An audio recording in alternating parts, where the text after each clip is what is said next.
Thank you so much, Kaitlund. We're so excited to have you here and get to talk more about you and your background and your keynote. I've heard very, very good things from everyone who's seen it, so we're excited to talk some more. As we get started, can you tell us a little bit about your background and how it informs your art?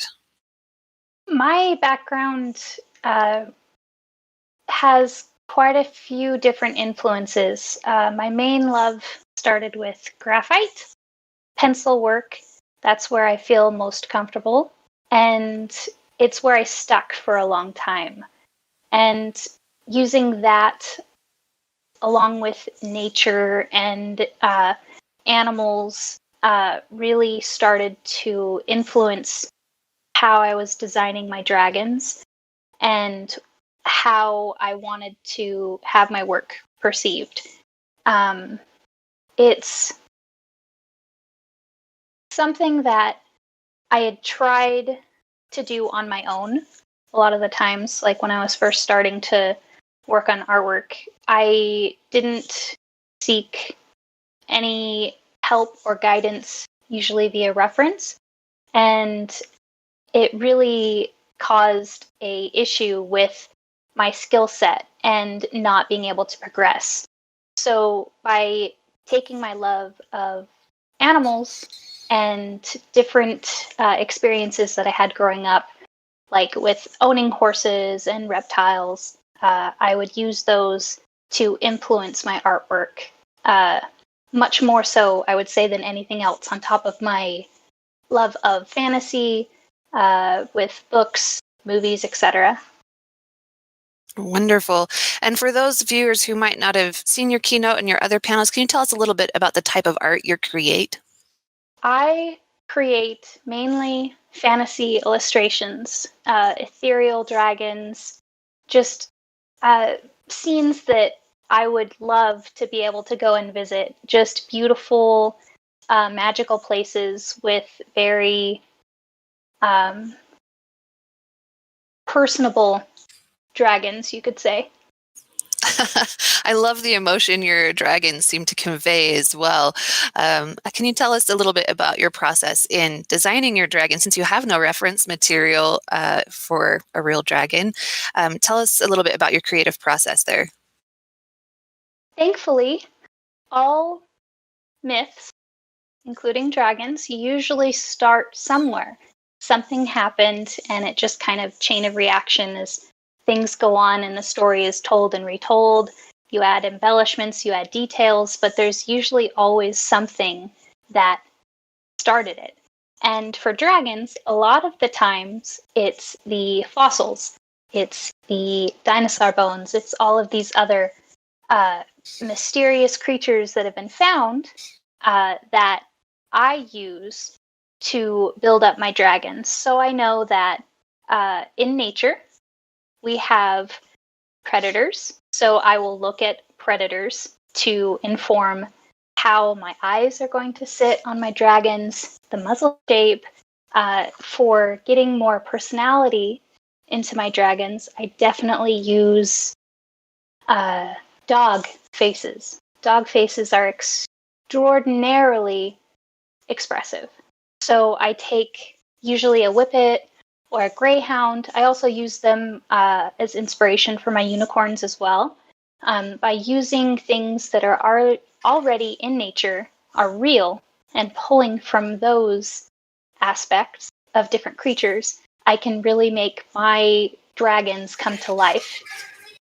That's really fascinating that you use that you use dogs as a reference point. That is really a creative way to pull from something else. I was not aware of that.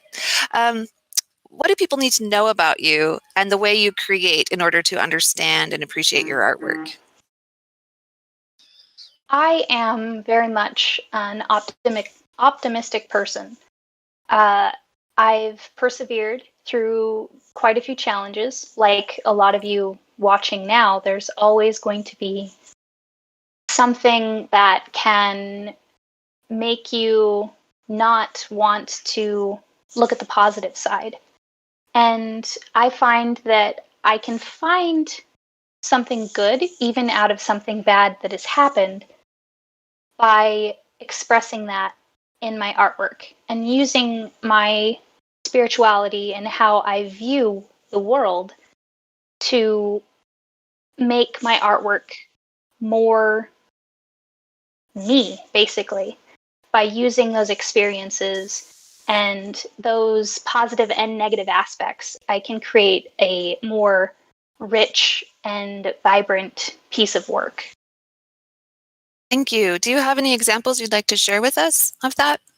Yes, I do, actually. This one, oh no, there went Devin's dragon head. Oh, sorry, Devin. And many of you have probably seen these. I don't know where it went. This is Genesis. So this piece was created in November of last year. There was quite a few things that happened last year, along with with a few of my friends. It's been incredibly difficult this year with everything that has been happening with the virus. So usually when I am in a very emotive state, I don't have the ability to work on artwork. It's very hard to get myself into the mindset to work. So I decided that instead of trying to take on those emotions that all of my friends were feeling, I wanted to try to make a tribute, basically, to all of the crappy things that have been happening over 2020. And for that piece, I have colored it. You can see it in the art show to get a little bit better of a look. But I don't usually tell many people this, but this dragon has actually passed away. It is not alive at this point in time. Mm-hmm. And it is basically bringing it's bringing life, even though it has passed away. For me, dragons are a force of creation and also a force of destruction. And even in something that is normally considered a negative process, death, you can always still hold the memories and the positive experiences that you've had with that person, or an experience that you had with, say, a pet. And by holding on to those things, you can create a better world, having known the good parts of that person and that pet or whatever else that you're looking at. So the continuation of the good, basically. It was That's really my way. beautiful. It's a lot to say, and it's hard to really truly articulate the feelings that I have behind that piece. But it was a way that, again, I could just kind of pay tribute to all of their positive moments that they had had through something that normally would seem definitely a sad experience. Wow. Thank you so much for sharing that. That's really, really a beautiful background to that piece. And do I remember correctly that that piece also has flora growing out of the dragon as part of the design? Is that where you're Yes. talking about life coming from this death? It's Very beautiful. natural process. Great. Tell us a little bit about the materials you use, because not all of your artworks are graphite. So can you tell us a little bit more about your repertoire there? I work with oil and watercolor as well. Generally, even my digital work, which I'm still dabbling in, I have a traditional drawing that I then print out or mount to a board. With Genesis, it was a drawing that I mounted to a hardboard masonite and then covered with resin.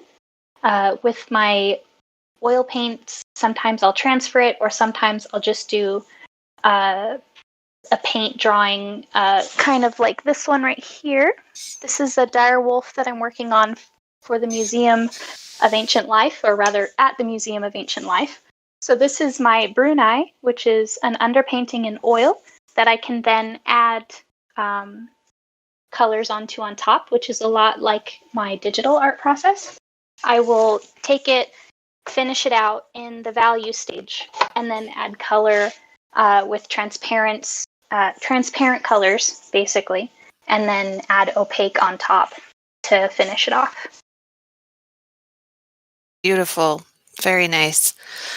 Tell us a little bit about some of your influences, your artistic influences. So many. I pull from all over the place, from Asian, Asian styles. Obviously, medieval fantasy is a big influence, but it's usually books and literature, old masterwork painters, especially Bouguereau. I'm still working on people, so anybody who does absolutely beautiful people is really someone that influences me, such as Howard Lyon, my wonderful friend, who is my wonderful friend, along with Heather Edwards. Some of their work is seen behind me. Justin Gerard, to name some living artists as well, and Justin Gerard's wife, Annie Stagg Gerard, along with John Howe and Julie Bell and Boris Viejo. Wonderful. And I understand you've had the opportunity to get to know some of these artists in person. Would you like to share how they've influenced your path as a growing artist? The two most influential artists that I've ever had in my life are, without a doubt, Howard Lyon and Heather Edwards. Heather Edwards, formerly known as Heather Tyre, absolutely beautiful artists, wonderful, amazing work. And what makes them really stand out for me as a main influence is not just their artwork, but how they interact with people, and not just their fans, but everybody that's in their life. How they are attempting to raise everybody up while they're also raising themselves up, because that's important for them. It's important for them to have a community that everybody is able to feel safe in and be open with on,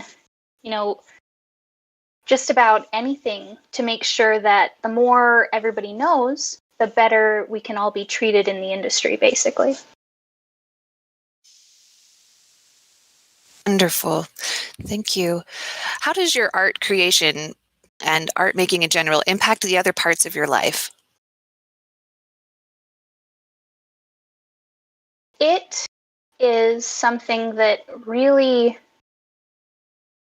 kind of takes over the majority of my life in a good and bad way. I'm always looking for inspiration. When we go hiking or anywhere else, I'm always stopping to take photos and kind of look around and enjoy what I see around me and take snapshots, not just with photos, but also with my mind. And I'm paying attention to color, cloud shape, texture. Oh, that's a cool bird that just flew by. I liked the way that its wings looked when it was flying. I use my artistic brain almost all the time, so it's always churning and thinking out new ideas, to the point where it's almost hard to get other day-to-day stuff done, because there's always something that I'm trying to think of and wanting to do. It definitely makes it so that's the most important thing to me. So I don't usually focus on the smaller details of, day-to-day household life, which be a good and bad thing. But it's definitely something that I pride myself in and try to really focus on frequently. That's wonderful. You've talked a little bit about some of the themes in your art. Do you have any particular themes you return to regularly more than others? Yes. The main one that a lot of people mention is my unicorns. They are very much Last Unicorn style. However, while I grew up watching that and I absolutely love it, and yes, it is sort of inspired by that, and it's a theme that I frequently go back to in my work with my unicorns. It's actually more inspired by the original influence of the Last Unicorn design, which was the medieval tapestries and all of those beautiful works that they had of unicorns and the hunting of unicorns. And for me, that's something that is important, to have a unicorn not look like a horse with a horn, to have it be a little bit more deer-like. And also going along with the European tapestries is the European style and look of dragons. That's really important to me, and I find myself really gravitating to that more than anything else. Sure. We have a request from Robin Swift to please share another piece of artwork and the message behind it. They really enjoyed hearing about Genesis, and all of that meaning gave a new depth to their appreciation.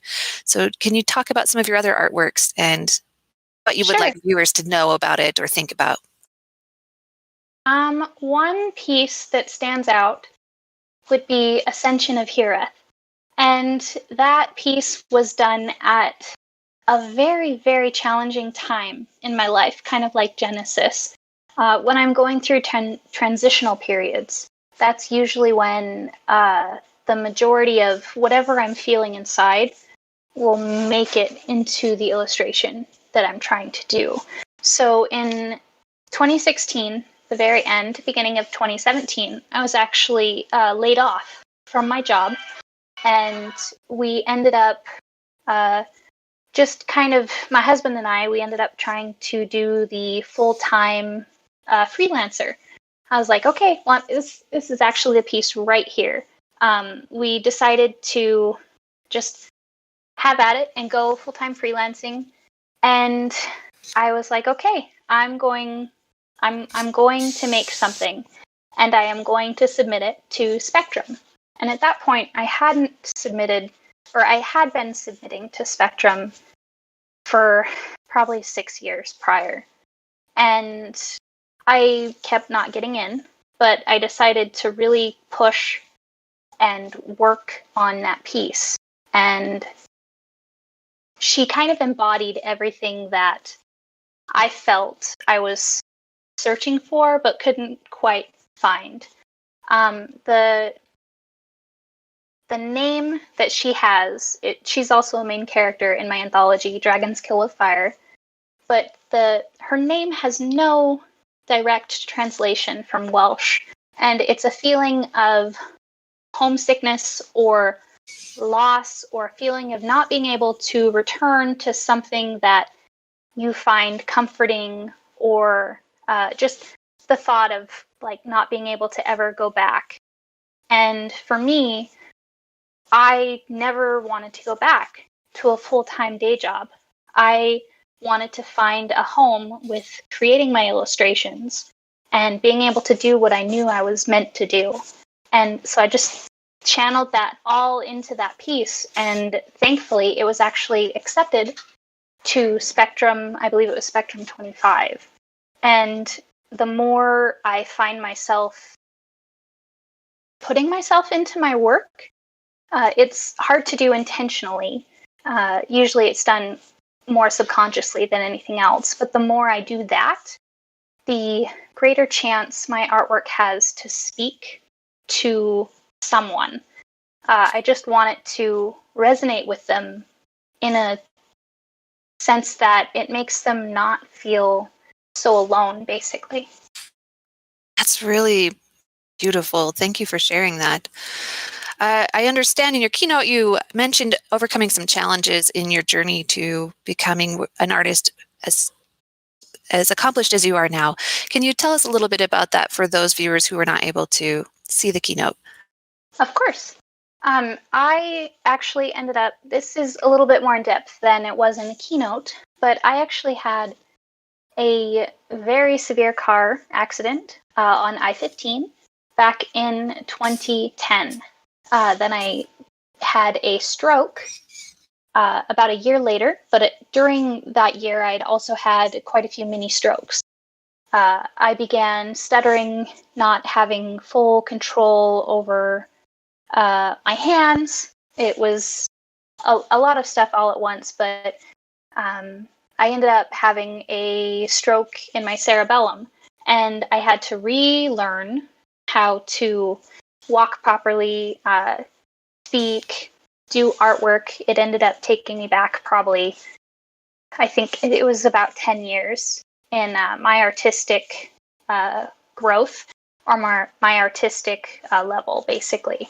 It was about 6 months or so, with probably about 2 to 3 years of minor setbacks that I would usually have with recurrent stuttering and stuff like that.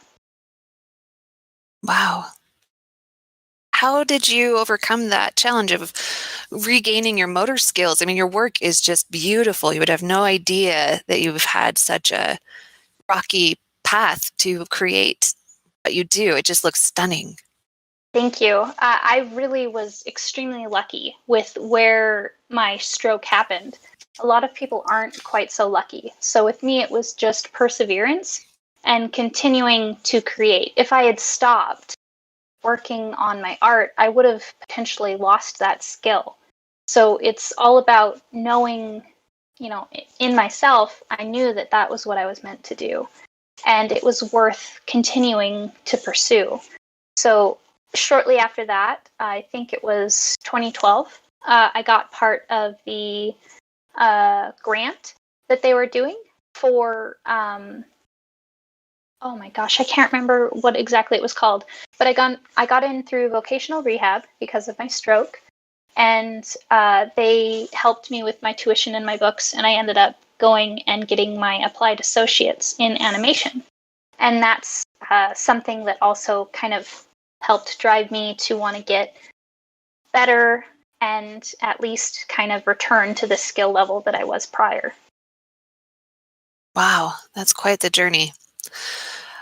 We have a question from an audience member here. Pit Plum would like to know where they can find your material for purchase and what sorts of products you offer with your Sure. artwork on it. You can find my work. I'm on Facebook, Instagram, Twitter, but you can find me at KaitlundZupanic.com, or my new domain that I'm working on for my new project is drawntodragons.com. It will send you directly to my website, KaitlundZupanic.com. I'm still working on drawntodragons.com, but I have everything from playmats to pins. I have, I believe, 5 or 6 different pin designs right now.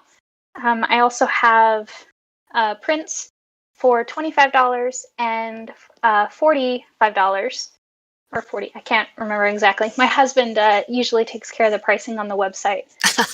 But I have prints of just about everything. Everything that you see on this screen, I have prints of. I can also do prints of just about anything that you see on my Facebook.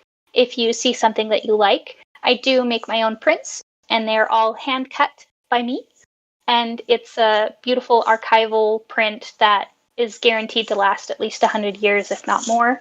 I do have canvas prints available on special requests, along with hand-embellished pieces, which are mounted to board.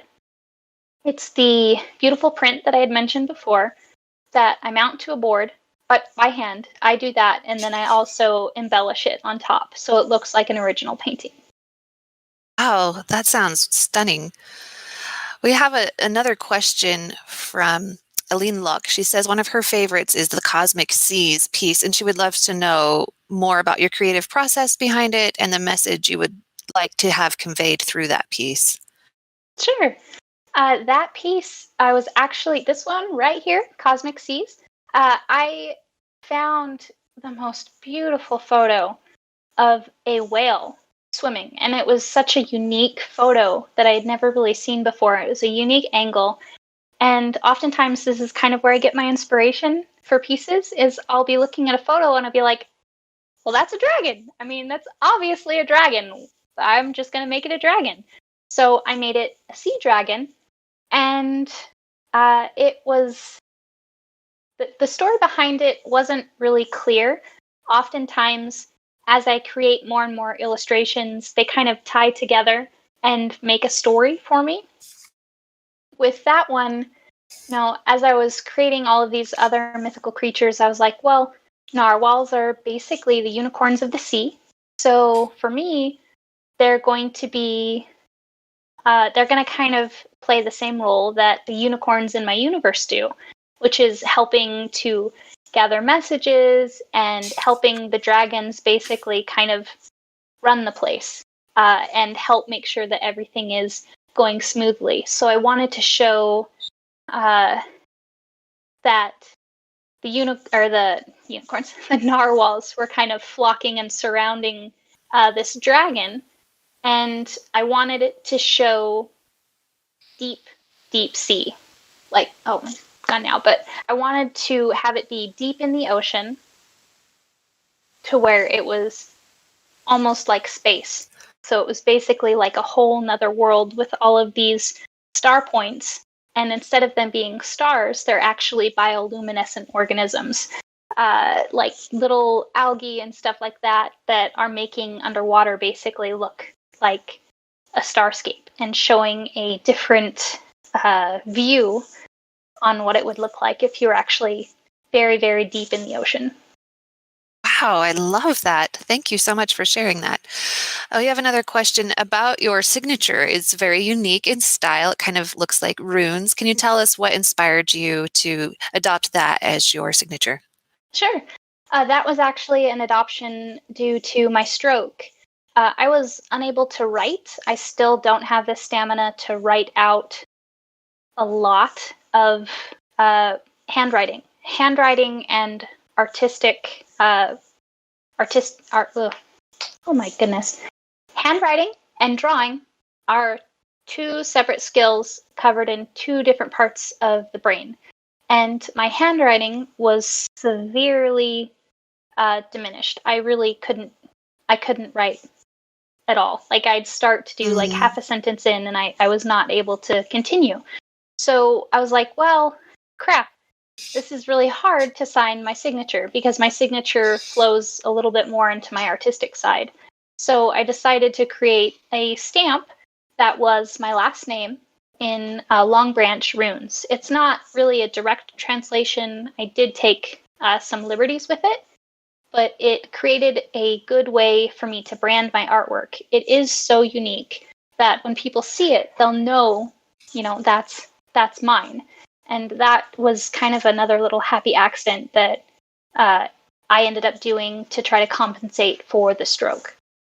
Wow, and it turned out so well. Well, we have another question here from Camille Gutler asking if you could please explain the meaning and planning behind Perpetual Maelstrom. They really are fond of that piece and would love to know more. If you haven't read the description of that one, I believe it is on my website. This goes along with something that I mentioned in my keynote speech, which is that I have ADHD. And it does lend to my creativity, but it also can create almost a toxic environment sometimes when I'm trying to focus on a piece if I'm trying to force myself to work on it. So Perpetual Maelstrom is a dragon seeking just kind of a little bit of peace when everything is just swirling around and there's so many things. There's these little dragons that are kind of waiting in the clouds that are waiting to come in and just kind of nip at the dragon, and it's just kind of sitting there like, I'm not quite sure what to do, but I got this, and we'll just kind of try to see, like I'll just watch him, they're over there, but then there's some behind him, and he's just like, well, it shows the turmoil that for me, I sometimes have on a daily basis with all of these thought processes going on in my head. It's like a lot of people have mentioned it's like this, and it really fits for me. It's like a TV channel that's constantly switching every 5 seconds. So my brain just kind of goes from one thing to another, and there isn't really a stop button. And that is what I wanted to portray in Perpetual Maelstrom. Wow. Fabulous. I'm going to ask one that I'm fond of because I'm really enjoying hearing these beautiful descriptions behind your works. I love the lines and layout you have in The Patron of Wisdom, and the composition is just so engaging. Please tell us about that one.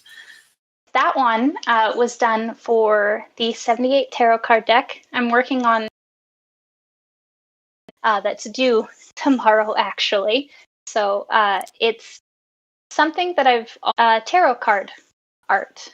And I felt really, really privileged to be able to do that card because for me, dragons are the epitome of wisdom. They live for so long. They have such long lives, and they're able to retain a lot more than a human does in 70, 60, 70, 80 years.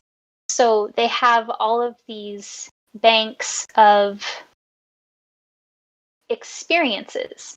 And I liked the idea of each experience potentially looking at growing a leaf or something else with the dragon. So I didn't quite go into full detail with adding the leaves.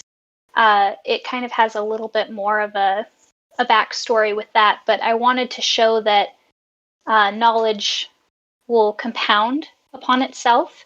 So creating the tree branch, each new knowledge that the dragon gained, it creates another branch on the tree. And Wow. if it's not cultivated, which at that point, that one wasn't really cultivated and the leaves had fallen off. But you can regain that knowledge if people they intentionally decide, well, we don't want to lose that.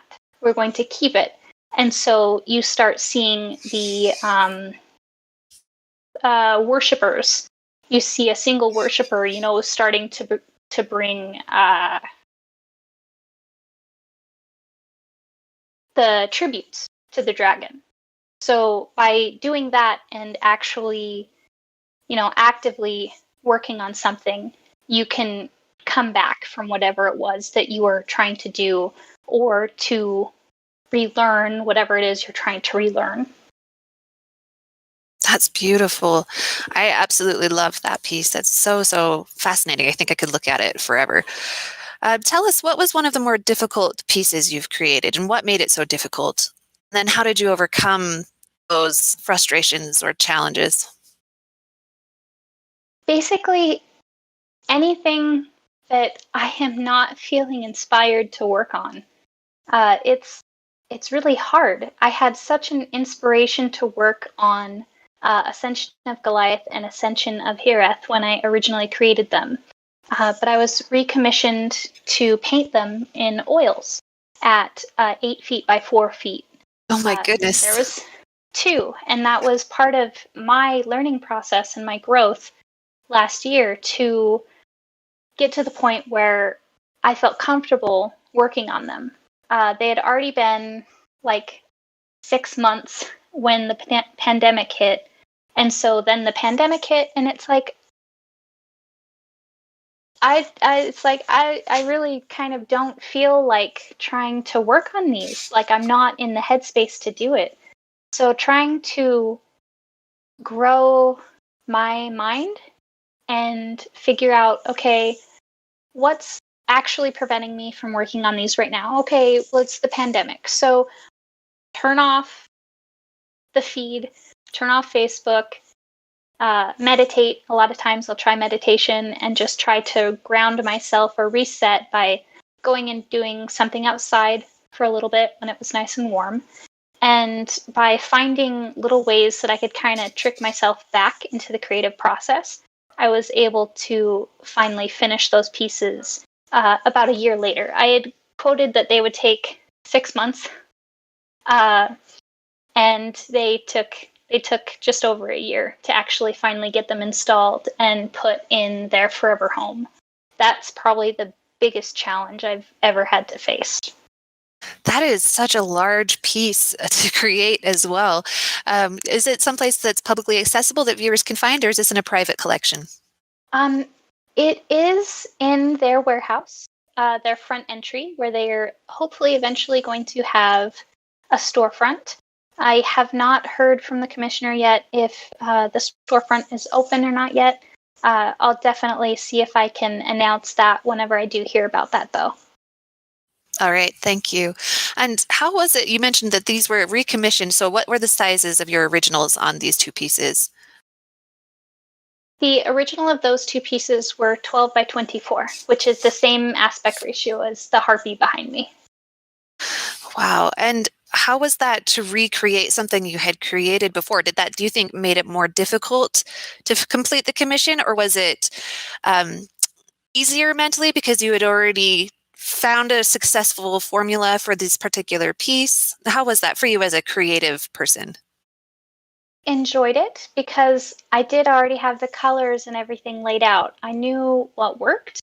I was actually able to go into more detail than I had with the originals. I mean, the original sketch for Hireth was pretty small. She was only probably about like this big. So, of course, I scanned that in, or actually, I think I ended up photographing it and then I digitally painted on top. But when you go to such a large scale with that, oftentimes it'll look like it has a lot more detail, but you're actually not having to do as much detail when it's blown up. But it does look like that because I added textures and all of these other different scale patterns that might not have been officially on the original, but I definitely feel like I improved upon them, and it was good to kind of take a second crack at them. Wonderful. We have another question from Becky Nielsen wanting to know if you could go into some of the composition and background of Serenity. It's such a beautiful piece you have, and we'd love to hear the thought process and what you would like to convey through that piece. Sure. Serenity was done kind of in conjunction with Genesis. She was started after. I did a sketch back in March of a dragon. I just did a really small thumbnail, and I just wanted to play with the flow and the feeling of movement throughout the piece. And I had gotten accepted into Everyday Original. They wanted a piece for November 30th. And I really was just kind of like, well, I'd like to work with the movement and flow of this piece. And I was honestly coming off of a high from Genesis. It was a culmination of everything that I had learned with Genesis. I was trying out a new type of paper that Justin Gerard had recommended, which was the Strathmore 400 series, the Bristol. And I really liked how the paper took the graphite, and I also used powdered graphite, water-soluble powdered graphite on that piece. And I wanted to portray the same thing that Genesis does, but in a very, very subtle and sneaky way. That dragon is also not alive. You can usually tell by how I do the eyes. They don't really have or they'll have a white pupil with color around it. And it's hard to differentiate those from my normal dragons because I love glowy eyes with a lot of my dragons, especially when I color them digitally. But I wanted to show that perhaps, the dragon had gave its life for that little unicorn baby who was born. For each event that usually happens in our lives, there's a give and a take. And I find that it's really important for me to always show, again, the good and the bad. So there was beauty that came from this dragon's death, whether or not it was this unicorn had, some sort of like either a birth defect or something, or maybe it protected the mother, but it's just kind of, it's really sad to think about, but it's also something that for me, that's what makes good art. It's what makes people feel when they look at your art. And you don't have to feel the same that I do about what I create. You can look at Genesis and not take away from it that the dragon has passed away, and that's okay. I can tell you, day in and day out what my artwork means to me, but I'm more interested in how my artwork speaks to you as the viewer. Wonderful. Very wonderful. Do you ever have gallery shows or anything where viewers might be able to go to see your work in a collection or be able to do an artist meetup? Do you do anything like that? I always love doing artist meetup. I know it's a little tricky now. I definitely look at trying to do something outdoors as it starts to get warmer. Love to go out and plein air paint. I'm usually an open book with that. Anybody's welcome if we want to pick a spot and go, draw and hang out and social distance, obviously. But the only place that my artwork is in right now is the Urban Arts Gallery. I just have a few prints and stuff there, along with some playmats and some pins. Other than that, I haven't submitted to anything locally here recently. I'll probably try to submit whenever the Springville Museum of Art is opening again, either for their spring salon or something else like that. Wonderful, wonderful. Oh, actually, go ahead. Sorry. You can find my work also at thedoganddragon.com. I, in conjunction with Heather Edwards and Scott Haddocks, along with a few other artwork or artists, they are a group that we've gotten together where we go to conventions. I'll be hopefully at a couple of them this year if they end up going through. But you can check out more of Heather's work and those two right there at thedoganddragon.com as well. Wonderful. And would your updates on that be on social media? Is that the best place for fans to find out if you'll be at conventions and where those would be? Yes. Wonderful.